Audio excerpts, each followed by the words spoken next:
can't remember something, or a friend who wasn't able to make it. We're going to get all of that out to you. But we appreciate you being here with us today. Again, just bear with us. We are excited about this change, but this change came, the approval came pretty much immediately. So we're still working with Monsignor as far as calendar times and everything else. So let's get to it. Our 8th grade transition program. If you have a 5th, 6th, 7th, or 9th grader, some of this material is going to seem the same. If you are at this first meeting, but you have a 7th grader or 5th or 6th grader and you have to do it again, you don't necessarily have to do it again. If you're in a good spot after this meeting, know that their dates and everything may change, but the overall look is the same. If you have a 9th grader, we do ask that you either watch the recording or have attended the 9th grade meeting, because it does have a few more specific details because they're coming up right around the bend here. So we're really going to just focus on 3 things today. We're going to focus on the preparation status, where you are as far as preparation for the celebration of confirmation in the 8th grade. We're going to look a little bit at sponsors and saints, just to give you some background information if you don't have it already. Many of you do, but just a little reminder for things to think about as you go forward in this time with your 8th grader, and also where we are in terms of the current sacrament celebration itself. As we mentioned, the 8th graders will be celebrating confirmation in the fall of 2021. So basically a year from now, but actually less, probably like 10 months from now. So that is the basic agenda. Preparation status, you're all in a Catholic school, a hybrid school that is Catholic, or a Catholic homeschooling curriculum like Seton, Mother of Divine Grace, something like that. You're in your 2nd year because this would have been your 2nd year regardless of the change. So you're all good with that. So that's your foundation. That's your basic, Catholic teaching, your basic Catholic education. But there are specific sacrament preparation components that the parish does do to prepare your child and you for the sacrament. As Monsignor said when he had his homily, that this is going to be family based. It's going to be family centered. He has found that from talking to the other dioceses in the country who have gone to these models, the most effective way to prepare for confirmation is to do it within the framework of the family and have the involvement of more than just the candidate. So with that in mind, the sacrament preparation really has 2 parts to it. It has some at-home family-centered explorations, and it also has what is called an age-appropriate retreat experience, which is a way to say that there will be an event that your children will attend. What it exactly looks like, we don't know. There will be some parent involvement. What that looks like, we don't know. It's not going to look like you holding your 8th grader's hand, walking into a 5-hour session and doing everything together. But there will be maybe some things that we may ask you to do ahead of time, or to ask you to do during the retreat, maybe of a short nature, but to maintain that connection as we go through this process together. When this will occur, we're looking at late spring of 2021. So think April, May of 2021. And depending on when confirmation actually occurs, could be early fall. That is something I'll get to when I talk about how we're all trying to mesh these calendars together. So know that when we email you or send you information, or there's information in the bulletin about sacrament-specific preparation for our 8th graders, that is part of what you will be involved in, even though your children go to Catholic school or hybrid school. So that's the preparation status. That's it in a nutshell. we'll be getting you more information about that as we move along. In addition, so you'll do the preparation, but in addition, as many of you know that have had children being confirmed, there are two other kind of big components to confirmation. One is a necessity. You need a sponsor. Your child needs a confirmation sponsor. And the other one is optional. I'll get that to you. I'll talk about that in a minute, the saint reflection. But I want to start with sponsors. So a sponsor is a person who is kind of a spiritual support, spiritual guide, not just for your child during the confirmation process or on confirmation day, but is somebody your child can turn to be supported in their faith, to talk to as they grow into adulthood. Confirmation sponsors do have some requirements. They are to be 16 years of age or older. They are to be fully initiated members of the Catholic Church, which means that they are to have received baptism, First Communion, and confirmation themselves. And they are to be active and practicing Catholics in their parish. So a lot of times our kids do think about people who they like to be their sponsors. This is an opportunity for you to know in the back of your mind as they're discussing this, or as these things come up at home, to help guide them in the right direction. It is not required, but best practices across the country have shown that sometimes it's best to pick somebody as a sponsor who's probably 4 to 5 years older than your child. Now, I know that that's just a guide, because for some of you, they have older brothers or sisters who are just maybe 2 or 3 years older than them, or even a year older than them. And that relationship is solid and good, and that's a great person to choose for a sponsor. But it should be somebody that will have some kind of lifelong involvement with your child. So as you go through this process, that's just something to keep in mind. Even our 8th graders are a little more open to our advice as opposed to our 10th graders. So just that helps you to know how to guide your child. We have the word sponsor form here on the slide, because the other thing that we need from that sponsor, we will be putting up in a few months. You don't have to worry about this now. For all of you, some of this stuff is going to be coming late winter, early spring. Okay, it's a little different for our 9th graders, but for our 8th graders, this will all be coming a little later. But the sponsor form is a form that needs to be filled out by the sponsor's parish. So there is a turnaround time there. So if we get the forms up on the website and we say for our 8th graders that we need your forms back by, this is a picky date. This isn't the real date. Just June 15th. It's not something that you can look in the back of your mind and go, okay, on June 13th, I'm going to take care of this form. This form actually has a little bit of a turnaround time. So probably about 2 to 3 weeks. So you'll want to be ready to send this to whoever the sponsor is in a timely manner and get it back to us. So that's something that seemed to fall through the cracks with our 10th graders. So we just wanted to make sure the parents were aware. The other thing that many of us are very familiar with, as far as confirmation goes, is that there is this little T tradition in the Catholic faith about choosing a saint name for your confirmation name. And there's a lot of beauty to this tradition. There's a lot of wonderful things about this tradition. Choosing a saint name should be something that your child does because they truly feel connected to that saint. They understand the virtues of that saint. They understand why that saint can help guide them.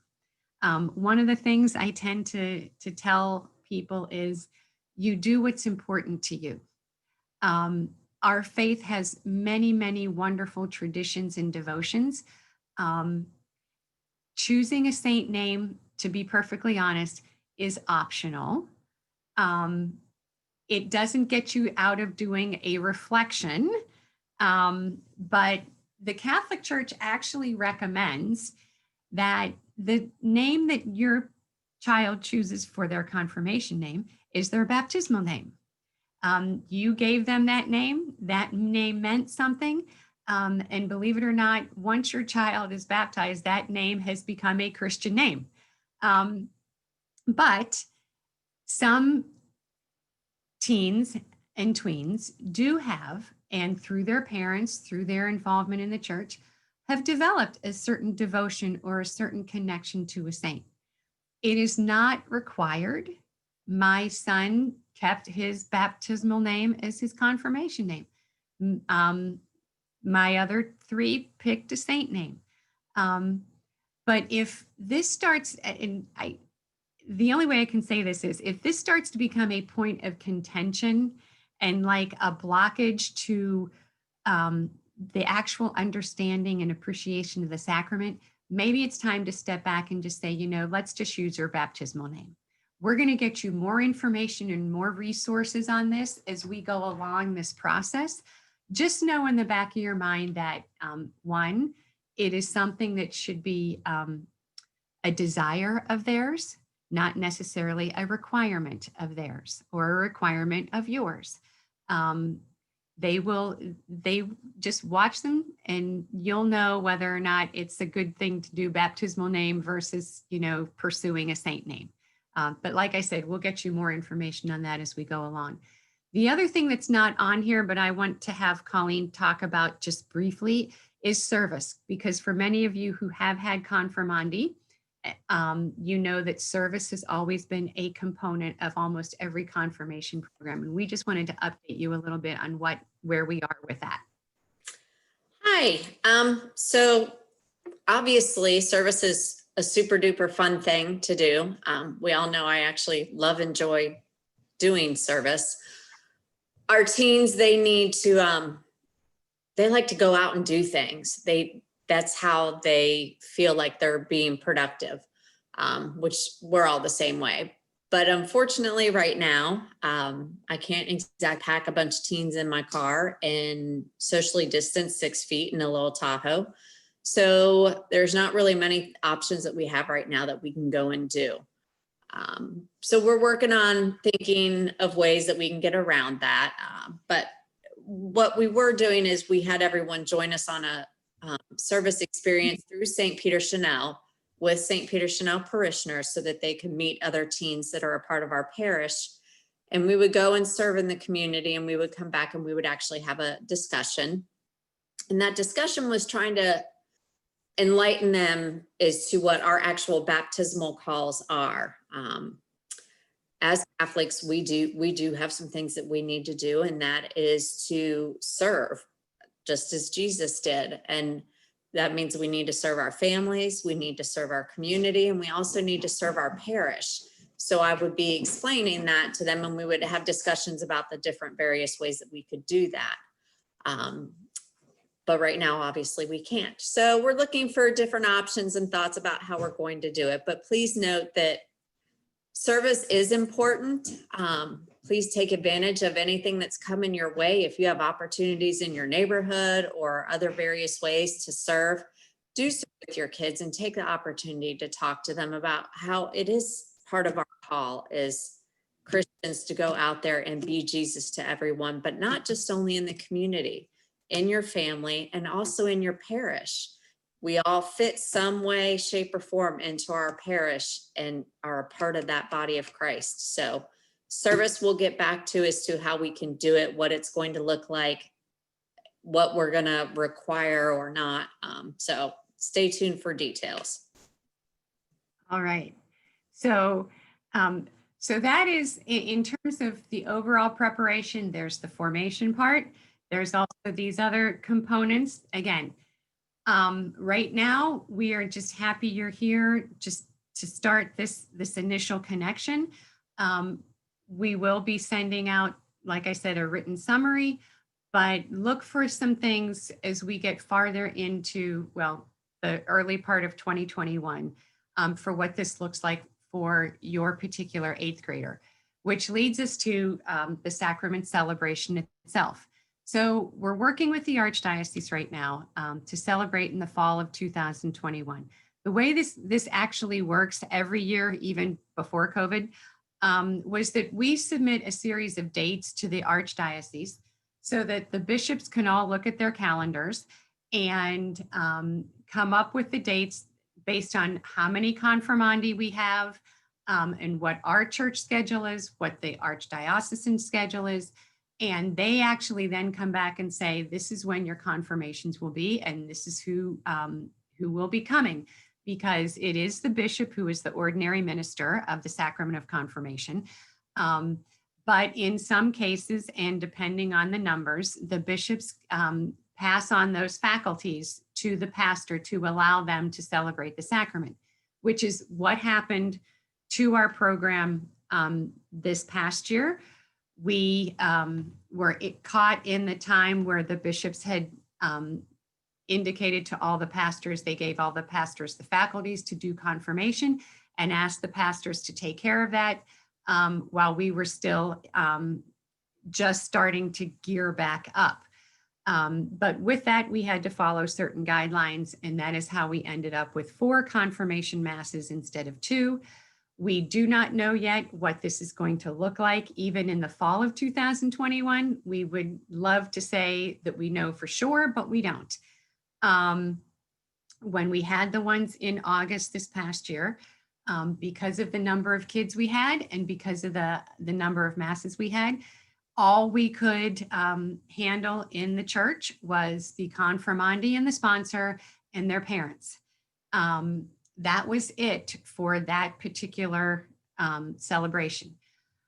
We don't know what this is going to look like for the fall of 2021, but we do have what we are going to submit to the Archdiocese in a way that hopefully allows us to, if we're able to all gather like we used to, that allows us to do that, but also asking for days that if we have to break it up into even more celebration masses, we have the capability to do that.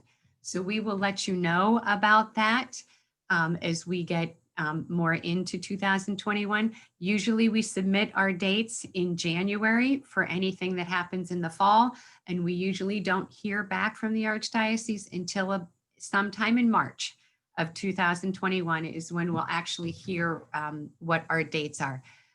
Knowing that will also then help us put some of the other pieces in place as we go forward. So that's it in a nutshell. I'm going to end with a public service announcement about communication. I appreciate all those people who replied, who RSVP'd. I appreciate those who have passed on information. One of the challenges of our Catholic schools and hybrid schools is that some of the schools do compile a list for us and send us all of our parishioners that attend that particular Catholic school. Some of the Catholic schools do not do that for us. So unfortunately, we don't know if your child's attending Catholic school until you tell us. So if you have friends who haven't heard about this, who are parishioners of St. Peter Chanel, please pass this information on to them if they are parishioners, because we do want to keep a database going of all of these families who are part of the parish, but we aren't getting the reports from the Catholic schools or the hybrid schools. So your word of mouth definitely helps us. As far as communication goes, a lot of times what we find is that people aren't getting a certain piece of information or might have missed an email. And sometimes it's valid. Sometimes our emails end up in junk or spam or trash. So one thing I am going to ask everybody to do, if you don't mind, is to take Colleen's contact information, my contact information, Cindy Tukowski's contact information, and also type our names into the address book of the email platform you use. So Rosemary Potts, rpotts@stpeterchanel.org. When your email platform recognizes you have put that into the address book, it usually considers that a valid, safe address and person. And so when we send something, chances it has a better chance of arriving in your inbox and not your junk or your spam or your trash. The other thing is when you fill out forms like you did the RSVPs, we always put in your email address. We always have a line in there for you to input your email address. When you hit submit, the way we structure our electronic forms is that we always put in the option to have an acknowledgement sent to you that we have received the form. It comes as a separate email. It's not just the submit. It says, thank you, we've received your submission. You actually get a secondary email that says your submission has been received or whatever. If you submit something and you don't see that, there might be a typo in your email address that you put in. I know a lot of us sometimes get to use autofill, but sometimes depending on what it is, autofill doesn't work. And so if there's just one letter or something off in your email, it doesn't get back to you, which means when we use that database generated by that form, you won't be included in that stuff. So it's just another secondary check that we're getting the stuff from you and you're getting the stuff from us. As I say, if you're out walking the dog or you're blowing your hair dry or, whatever you're doing and you think, I think I probably should have heard something, that might be a God moment to send us an email and just make sure that there isn't some glitch that happened along the way. That is preventing you from getting communication from us. And so we do definitely want to be in communication with you and keep you guys as up to date as possible as we go through this process. One question that did come up at the other meeting, and it was a good question.